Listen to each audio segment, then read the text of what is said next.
Un peuple n'avait connu que l'obscurité d'une localité sans porte. Celui-ci, dans la pénombre, pouvait, grâce à leur vue habituée, vivre et entrevoir comme tout le monde.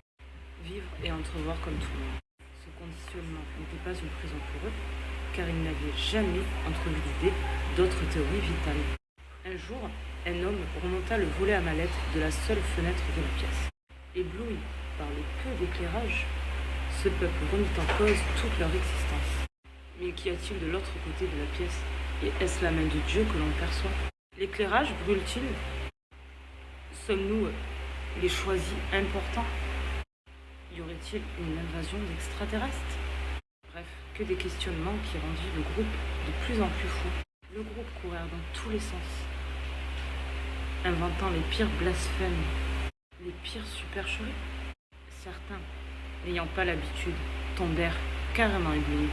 D'autres devinrent fous. Certains aussi tombèrent par terre, piétinés par d'autres qui s'affoulaient dans tous les sens.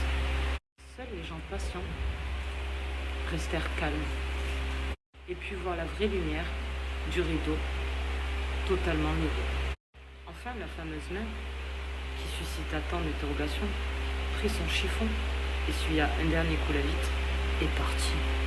La morale de mon histoire est que l'ignorance est chose très dangereuse, ainsi que le manque de discernement, que la patience conduit au savoir intelligemment, et que tout ce qui brille n'est pas forcément de l'ordre du divin, que les preuves du Très-Haut ne doivent certainement pas être interprétées par nous autres, sans réelle connaissance des coulisses de la vraie vie.